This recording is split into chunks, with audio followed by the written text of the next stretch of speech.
Hello everyone, welcome back. Study ম্যাথমেটিক্সে প্রত্যেকে স্বাগত জানিয়ে ক্লাস 8 থেকে chapter 22 page number 219 video part number আজকে 5 করব। লাস্ট ভিডিওতে কষে দেখি 22 এর আমরা এক দাগের অঙ্কটা করেছি, আজকে আমরা দুই দাগের অঙ্কটা করব। হাবিব খাতায় একটি সরলরেখাংশ পিকিউ এঁকেছে এবং পিকিউ সরলরেখাংশের বহিস্থ একটি বিন্দু আর এঁকেছে। আমি স্কেল ও পেন্সিল কম্পাসের সাহায্যে যে কোনো পদ্ধতিতে পিকিউ এখানে দেখো যে কোনো পদ্ধতিতে আমরা করতে পারি। আমরা 3 থেকে 4টা পদ্ধতি শিখেছি, সেই পদ্ধতির মধ্যে 3টা পদ্ধতি শিখেছি, তার মধ্যে যে কোনো একটা পদ্ধতিতে আমরা করতে পারি। পিকিউ সরলরেখাংশের একটি সমান্তরাল সরলরেখা আঁকি যা আর বিন্দুগামী। এটাকে আমরা দ্বিতীয় পদ্ধতিতে করব। আমি দ্বিতীয় পদ্ধতি করব, তোমরা প্রথম পদ্ধতিতে করতে পারো, নতুবা তৃতীয় পদ্ধতিতে করতে পারো। তাহলে সর্বদা আমরা কি করব, পি কিউ একটি সরল রেখাংশ এঁকে নেব।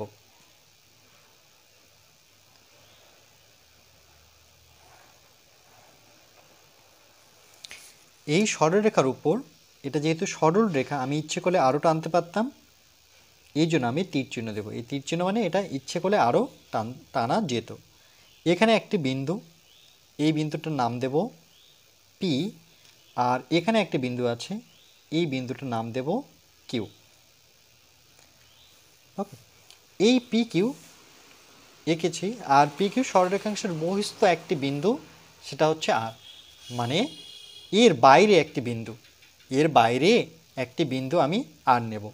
এখানে নিতে পারি, এখানে নিতে পারি, যে কোনো জায়গায় আমি একটি বিন্দু নেব। তাহলে এখানে আমি নিলাম, এই বিন্দুটার নাম দেব আর। ওকে, একটু আমি দূরে সরিয়ে লিখব যাতে আমাদের যোগ করতে সুবিধা হয়। তারপরে কি করব, এই যে পি কিউ যে সরলরেখাটা আছে, এই সরলরেখার উপর যে কোনো একটি বিন্দু ধরে নাও, আমি যে কোনো জায়গায় আমি একটি বিন্দু ডি নেব। তাহলে একটু হিসেব করে নেব, তাহলে আমাদের সুবিধা হবে। এই ঠিক এর সোজা একটুখানি সাইড করে আমরা যদি এখানে নিই, তাহলে আমার অঙ্কনটা দেখতে ভালো লাগবে। আমি এখানে একটি বিন্দু নিলাম ডি। এবার কি করব, আর আর ডি যুক্ত করে নেব।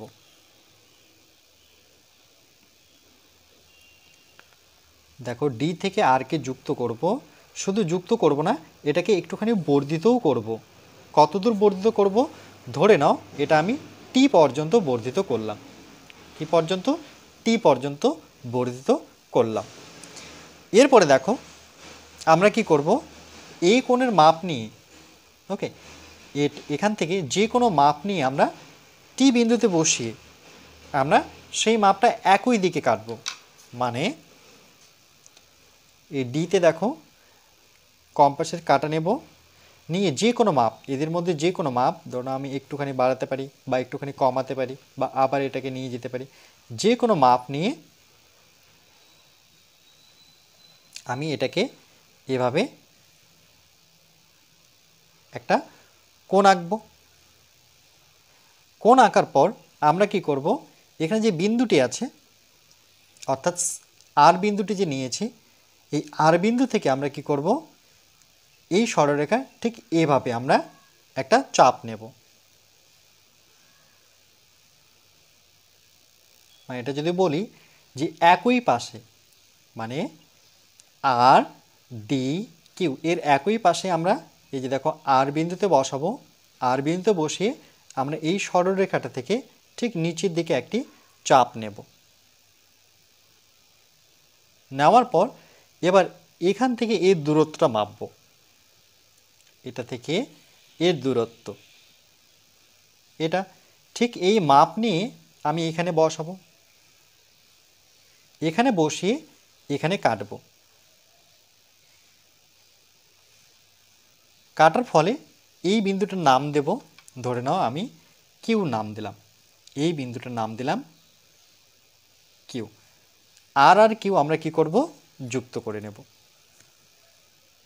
আর বিন্দুর সাথে কিউ বিন্দুটা যুক্ত করব। আর যুক্ত করব তার সাথে দেখো এই দিকটাও বাড়িয়ে নিয়েছি, এই দিকটাও বাড়িয়ে নিয়েছি। বাড়ানোর পরে এটাও যেহেতু একটি সরল রেখা, তাহলে দুদিকে তীর চিহ্ন দিয়ে এখানে একটি বিন্দু নিয়ে সেটা নাম দেব, পি নাম দিই, আর এখানে নাম দিই আমি এস, কেন কি যেই নামগুলো দিয়েছি সেই নামগুলো দিতে পারবো না। তাহলে দেখো একই দিকে দুটো কোণ, এখানে একটি কোণ, এখানে একটি কোণ, এই দুটো কোণকে বলা হয় অনুরূপ কোণ। এটাই ছিল আমার অঙ্কন পদ্ধতি। এবার এখানে আমরা কিছু লাইন লিখে দিই, তোমরা লিখতেও পারো নাও লিখতে পারো। তো আমি লিখে দিচ্ছি, আমি লিখব যে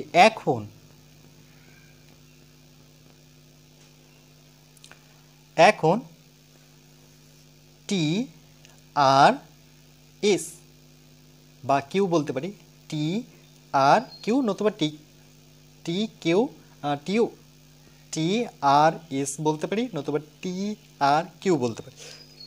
তো আমি লিখব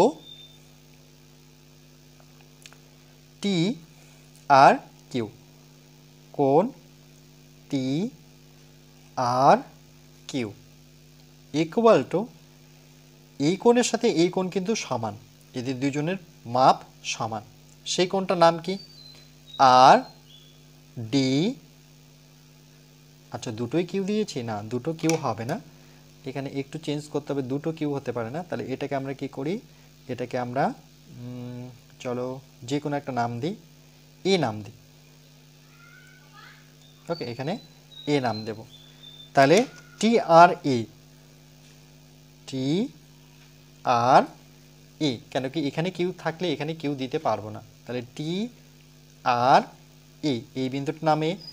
আরেকটা হচ্ছে আর ডি কিউ, আর ডি কিউ, কিন্তু কিন্তু এরা কি কোণ, অনুরূপ কোণ, একই দিকে আছে, এই জন্য অনুরূপ কোণ। ওকে, আমরা চাঁদার সাহায্যে যদি মেপে দেখি, দেখো দুটো অনুরূপ কোণ কিন্তু সমান হবে। সেটা কত, 70 আর 60-এর মাঝামাঝি, অর্থাৎ 65 ডিগ্রি। তাহলে এটাও দেখো, এটাও কিন্তু 65 ডিগ্রি হবে। এই যে দেখো 70 আর 60-এর মাঝামাঝি আছে, তাহলে অনুরূপ কোণ সবসময় কি হয়, সমান হয়। তাহলে আমরা লিখতে পারি পি কিউ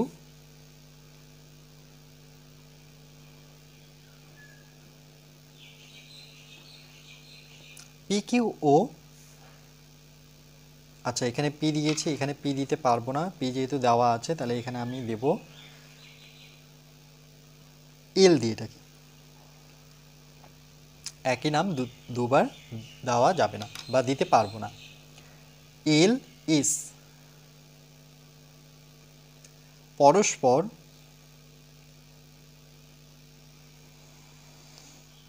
সমান্তরাল,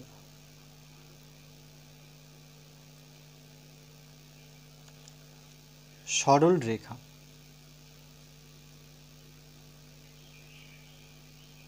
সমান্তরাল সরলরেখা। অর্থাৎ আমরা যদি সংকেত দিয়ে বোঝাই, তাহলে পি কিউ, এই যে দুটো দাগ দিলাম এটাকে সমান্তরাল বলবো কার সাথে, এল এস এর সাথে। তাহলে আমরা বলতে পারি যে পি কিউ হলো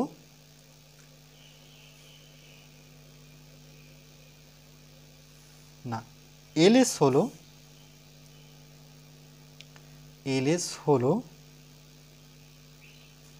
নির্ণয় সরল রেখা। কেন এল এস নিলাম, কেন পি কিউ নিলাম না, কেন কি পি কিউতে আমরা প্রথমেই দাগ নিয়েছি, এর কোণের মাপ নিয়ে আমরা কিন্তু এল এস পেলাম, মানে এখানে যখন কোণ অঙ্কন করলাম, এখানে যখন কোণ অঙ্কন করলাম, যেহেতু এই দুটো কোণ সমান, তাহলে আমরা পরবর্তী কি পেলাম, এল এস পেলাম। তাহলে এল এস হলো নির্ণয় সরলরেখা, যা কোন বিন্দুগামী, আর বিন্দুগামী, আর বিন্দু গামী এবং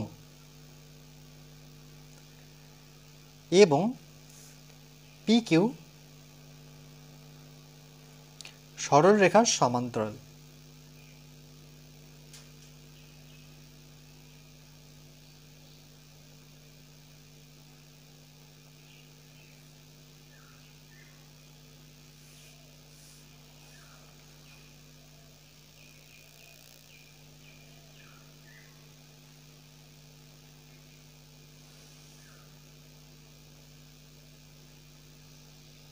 তাহলে একই দিকে থাকলে সেটাকে বলবো অনুরূপ কোণ। যদি এখানে একটি কোণ এখানে একটি কোণ পাই তাহলে সেক্ষেত্রে একান্তর কোণ। তাহলে কোণের ধারণাটাও কিন্তু মনে রাখতে হবে।